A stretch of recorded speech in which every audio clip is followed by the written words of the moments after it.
हे friends, फॉर्क्यू law फर्मच्या let's be a civil lawyer या व्याख्यानमालेच्या भाग 1 मध्ये मी आपले मनपूर्वक स्वागत करतो. प्रकरणांच्या कायद्याच्या संबंधित सर्वात महत्त्वाचा कायदा म्हणजे कोड ऑफ सिव्हिल प्रोसिजर. जर आपल्याला दिवाणी प्रक्रिया संहितेचा अभ्यास योग्य असेल तर आपल्याला सिव्हिल लॉयर्स होण्यापासून कोणीही रोखू शकणार नाही. आज आपण आपल्या व्याख्यानमालेच्या भाग 1 मध्ये दिवाणी प्रक्रिया संहिता संबंधी सेक्शन 1 ते 8 संबंधी माहिती घेऊया. माझे बंधू जे JMFC व इतर परीक्षांची तयारी करत असतील त्यांना दिवाणी प्रक्रिया संहितेसंबंधी काही महत्त्वाच्या गोष्टी माहीत असणे आवश्यक आहे. सिव्हिल संहिता ही सन 1908चा 5वा कायदा आहे. ब्रिटिश राजवटीत 21 मार्च 1908 रोजी पारित करण्यात आला आणि 1 जानेवारी 1909 पासून अंमलबजावणी सुरू करण्यात आली. सदरील संहिते अगोदर भारतात दिवाणी प्रक्रिया संहिता 1882 लागू होती. ती या संहितेद्वारे रद्द करण्यात आलेली आहे. सदरील संहिता इम्पेरियल लेजिस्लेटिव्ह काउन्सिलने तयार केलेली आहे. सदरील संहितेत एकूण 11 चॅप्टर्स, 158 सेक्शन्स आणि 2 अनुसूची आहेत. अनुसूची 1 मध्ये 51 ऑर्डर्स आणि त्या संबंधित नियम आहेत. सदरील संहितेत वारंवार सुधारणा करण्यात आल्या तरीही सन 2002 मध्ये यात मोठ्या प्रमाणात सुधारणा करण्यात आली होती. तदनंतर सन 2015 मध्ये आणि शेवटची सन 2018 मध्ये सुधारणा करण्यात आलेली आहे. प्रत्येक कायद्याची एक प्रस्तावना म्हणजेच प्रिॲम्बल असते. सदरील संहितेची प्रिॲम्बल म्हणजे an act to consolidate and amend the laws relating to the procedure of the courts of civil judicature अशी आहे. म्हणजे सदरील कायद्याचा उद्देश दिवाणी कायद्याचे एकत्रीकरण आणि सुधारणा असा आहे. सर्वसाधारणतः प्रत्येक कायद्याचा सेक्शन 1 हा त्याचा शीर्षक म्हणजेच संक्षिप्त नाव, अंमलबजावणी आणि विस्तार यासंबंधी असतो. सदरील कायद्याचे संक्षिप्त नाव सेक्शन 1 सबसेक्शन 1 प्रमाणे the code of civil procedure 1908 म्हणजेच दिवाणी प्रक्रिया संहिता 1908 असा आहे. सबसेक्शन 2 सेक्शन 1 प्रमाणे 1 जानेवारी 1909 पासून सदरील संहिता लागू करण्यात आलेली आहे. सेक्शन 1 च्या सबसेक्शन 3 प्रमाणे सदरील संहिता संपूर्ण भारतास लागू आहे. परंतु सन 2019 पर्यंत सदरील संहिता जम्मू आणि काश्मीर या राज्यास लागू नव्हती. जम्मू आणि काश्मीर या राज्यास त्यापूर्वी कोड ऑफ सिव्हिल प्रोसिजर 1977 लागू होता. तसेच सदरील संहिता नागालँड व आदिवासी क्षेत्र वगळता लागू आहे. सेक्शन 2 डिफिनिशन्स म्हणजेच व्याख्यांसंबंधी तरतुदी. याच्यात एकूण 20 व्याख्या क्लॉज 1 ते 20 पर्यंत दिलेल्या आहेत.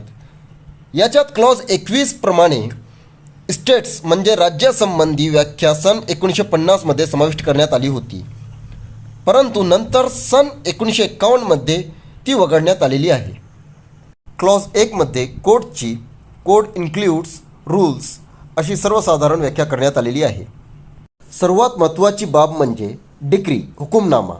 क्लॉज 2 मध्ये त्याची व्याख्या करण्यात आलेली आहे. डिक्री म्हणजे a formal kind of expression ज्याद्वारे न्यायालय पक्षांचे अधिकार व हक्क निर्धारित करते.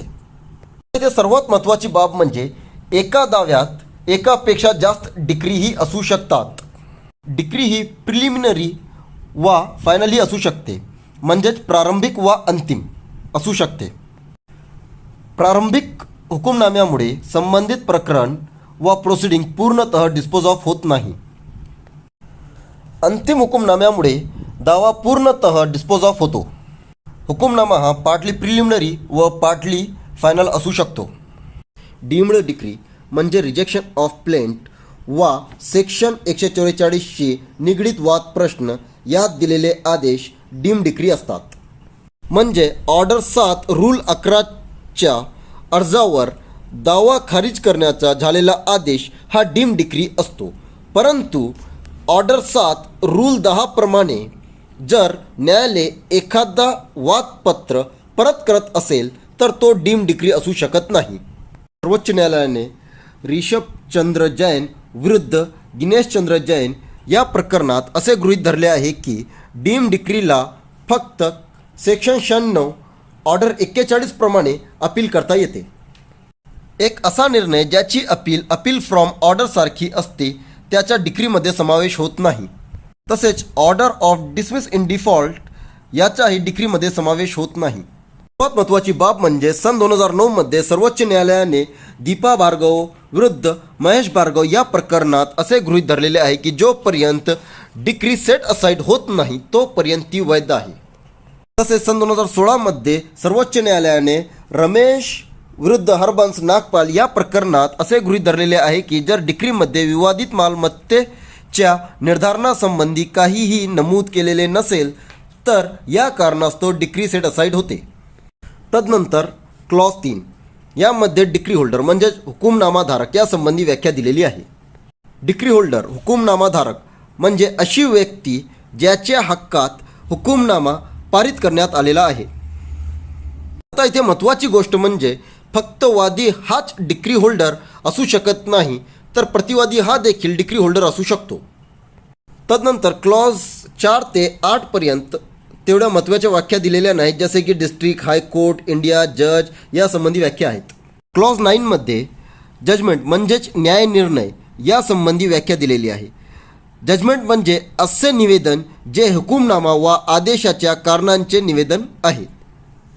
क्लॉज 10 यामध्ये जजमेंट डेप्टर म्हणजेच निर्णीत ऋणको यासंबंधी व्याख्या दिलेली आहे. हुकुमनाम्याच्या अंमलबजावणीच्या दरखास्तमध्ये डिक्री होल्डरनंतर जजमेंट डेप्टर ही सर्वात महत्त्वाची व्यक्ती आहे. जजमेंट डेप्टर म्हणजे अशी व्यक्ती ज्याच्या विरुद्ध हुकुमनामा पारित करण्यात आलेला आहे वा अंमलबजावणी योग्य आदेश काढण्यात आलेला आहे. तदनंतर क्लॉज 11 लीगल रिप्रेझेंटेटिव्ह म्हणजेच कायदेशीर प्रतिनिधी यांच्या संबंधी व्याख्या दिलेली आहे. मृत व्यक्तीच्या संपदेचे प्रतिनिधित्व करणारी व्यक्ती वा मृतकाच्या संपदेच्या व्यवहारात हस्तक्षेप करणारी व्यक्ती ही कायदेशीर प्रतिनिधी असते.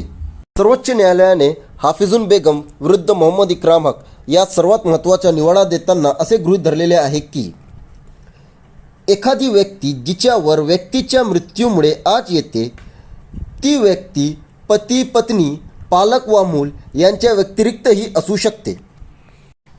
तदनंतर क्लॉज 12 मध्ये मीन प्रॉफिट संबंधी व्याख्या दिलेली आहे. गैरकब्जा असलेल्या मिळकतीतून मिळालेले उत्पन्न म्हणजे मीन प्रॉफिट त्यात त्याचा व्याजही गृहीत धरण्यात येतो. परंतु जर गैरकब्जा असलेल्या व्यक्तीने केलेल्या सुधारणेमुळे होणारे उत्पन्न याचा मीन प्रॉफिटमध्ये समावेश होत नाही. क्लॉज 13 मध्ये मुवेबल प्रॉपर्टी म्हणजे जंगम मालमत्ता यासंबंधी योग्य व्याख्या देण्यात आलेली नसून सिव्हिल प्रकरणात जे आहे तर मुवेबल प्रॉपर्टी एक महत्त्वाची बाब आहे. तदनंतर क्लॉज 14 मध्ये ऑर्डर म्हणजेच आदेश यासंबंधी व्याख्या देण्यात आलेली असून हुकुमनाम्याच्या व्यतिरिक्त न्यायालयाच्या निर्णयांची रीतसर अभिव्यक्ती म्हणजे आदेश अशी व्याख्या करण्यात आलेली आहे. क्लॉज 15 ते 20 या व्याख्या सर्वसाधारण असून त्यांची तेवढी आवश्यकता भासत नाही. सेक्शन 3 न्यायालयांची दुय्यमता म्हणजे सबऑर्डिनेशन ऑफ कोर्ट्स यासंबंधी माहिती दिलेली आहे. यानुसार जिल्हा न्यायालय हे उच्च न्यायालयास दुय्यम आहे. तसेच जिल्हा न्यायालयापेक्षा कनिष्ठ न्यायालय व लघुवाद न्यायालय हे उच्च न्यायालय व जिल्हा न्यायालय यांना दुय्यम आहेत. सेक्शन 4 व्यावृत्ती म्हणजे सेव्हिंग संबंधी प्रावधान आहे. म्हणजेच अंमलात असलेल्या विशेष कायद्यावर मर्यादा वा परिणाम होऊ नये म्हणून प्रावधान आहे. महसुली न्यायालय यांना संहिता लागू करण्यासंबंधी सेक्शन 5 मध्ये तरतूद करण्यात आलेली आहे. सबसेक्शन 1 प्रमाणे महसुली न्यायालयासंबंधित विशेष कायद्यात कार्यपद्धती संबंधी प्रावधान नसेल व जेव्हा ती न्यायालय या संहितेद्वारे नियंत्रित होत असतील तेव्हा राज्य सरकार अधिसूचनेद्वारे या संहितेचा कोणताही भाग लागू होणार नाही व काही फेरफारासह लागू होईल असे जाहीर करेल. सबसेक्शन 2 मध्ये महसुली न्यायालयांची व्याख्या दिलेली असून स्थानिक कायद्यान्वये अर्थ, कृषी, महसूल अथवा लाभ यासंबंधी कार्यवाही संबंधी विचारार्थ स्वीकारण्यासाठी अधिकारिता असलेले न्यायालय म्हणजे महसुली न्यायालय. या संहितेन्वये मूळ अधिकारिता असलेले दिवाणी न्यायालय यांचा त्यात समावेश होत नाही. तदनंतर सेक्शन 6 म्हणजे द्रव्यविषयक अधिकारिता म्हणजेच पेक्युनरी ज्युरिडिक्शन. प्रत्येक न्यायालयाकरिता पेक्युनिरी लिमिट निर्धारित करण्यात आलेली आहे. कोणतेही न्यायालय हे त्याच्याकरिता निर्धारित असलेली आर्थिक वा द्रव्य मर्यादा म्हणजे पेक्युनिरी लिमिटच्या बाहेरचे प्रकरण हाताळू शकत नाही. सेक्शन 7 मध्ये प्रांतीय लघुवाद न्यायालय व सेक्शन 8 मध्ये इलाखा लघुवाद न्यायालय यासंबंधी तरतुदी आहेत. त्यांची आवश्यकता सध्या भासत नाही. आपण CPCची प्रारंभिक माहिती घेतलेली असून पुढील भागात आपण सूट्स इन जनरल संबंधी माहिती घेऊया. सदरील भागात आमचे व्याख्यान आपल्याला आवडले असेल तर आमच्या या व्हिडिओला लाईक आणि शेअर करा. तसेच पुढील व्याख्यानाकरिता आमच्या चॅनलला सबस्क्राईब करा. धन्यवाद.